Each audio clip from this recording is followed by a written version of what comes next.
ಯುಗಾದಿ ಹಬ್ಬದ ಎಲ್ಲ ಸಮಸ್ತ ಕರ್ನಾಟಕ ಜನರಿಗೆ ಶುಭಾಶಯಗಳನ್ನು ತಿಳಿಸುತ್ತಾ, ಹಾಗೂ ನಮ್ಮ ರಂಜಾನ್ ಹಬ್ಬ ಇದೆ, ಅದರದ್ದು ಸಮರ್ಥ ಕರ್ನಾಟಕ ಜನಕ್ಕೆ ಶುಭಾಶಯಗಳನ್ನು ತಿಳಿಸುತ್ತಾ, ನನ್ನ ಈ ಈದ್ಗಾ ಕಮಿಟಿಗೆ ನಾನು ಅಧ್ಯಕ್ಷ.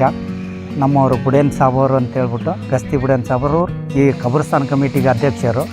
ಇಲ್ಲಿ ಸತತವಾಗಿ 4 ವರ್ಷದ ಪರಿಶ್ರಮದಿಂದ ಮಾಡಿದಂಥ ಈ ಗಿಡ ಮರಗಳನ್ನು ಬೆಳೆಸಿದ್ದೀವಿ. ಸತತವಾಗಿ 4 ವರ್ಷ ಮಾಡಿದ್ದೀವಿ. ಡ್ರಿಪ್ ಇರಿಗೇಷನ್ ಮಾಡಿದ್ದೀವಿ.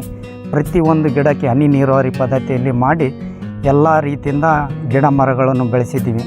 ಈದ್ಗಾದಲ್ಲಿನೂ ಎಲ್ಲ ರೀತಿಯಿಂದ ಒಂದೊಂದು ಮರಗಳನ್ನು ಬೆಳೆಸಿದ್ದೀವಿ.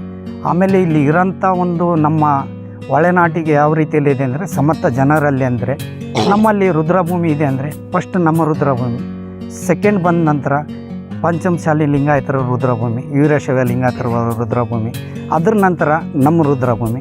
ಇದರಲ್ಲಿ ಈದ್ಗಾ ಮೈದಾನ ಇದೆ. ಹಾಗೂ ಇದ್ರ ನಂತರ ಇನ್ನೊಂದು ಗೇಟ್ ಇದೆ. ಅಲ್ಲಿ ದಸರಾದ ಹಬ್ಬಕ್ಕೆ ಬನ್ನಿ ಮೂಡೋಕ್ಕೆ ಪ್ರತಿ ವರ್ಷವೂ ಹಿಂದೂ ಸಮಾಜದ ಎಲ್ಲ ಸಮಸ್ತ ಜನಗಳು ಇಲ್ಲೇ ಬರ್ತಾರೆ. ನಮ್ಮ ರುದ್ರಭೂಮಿಯಲ್ಲಿಂದಾನೆ ಇಲ್ಲಿ ಇರೋಂಥ ಒಂದು ನಮ್ಮ ಊರಿನ ಒಂದು ಯಾವ ರೀತಿಯಲ್ಲಿದೆ ಅಂದರೆ, ಅಣ್ಣ ತಮ್ಮಳವಾಗಿ ನಾವು ಬಾಳ್ತಾಯಿದ್ದೀವಿ.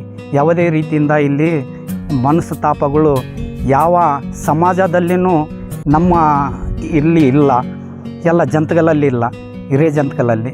ಆ ರೀತಿಯಲ್ಲಿ ನಾವೆಲ್ಲ ಬದುಕ್ತಾ ಇದ್ದೀವಿ.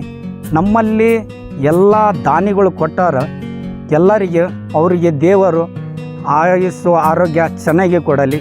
ಅದೇ ರೀತಿಯಲ್ಲಿ ನಮಗೆ ಸಹಕಾರವನ್ನು ಮುಂದೆ ನೀಡಲಿ ಅಂತೇಳ್ಬಿಟ್ಟು ಅವರಲ್ಲಿ ನಾವು ಕಳಕಳಿಯಲ್ಲಿ ವಿನಂತಿಸಿಕೊಳ್ಳುತ್ತಿದ್ದೇವೆ.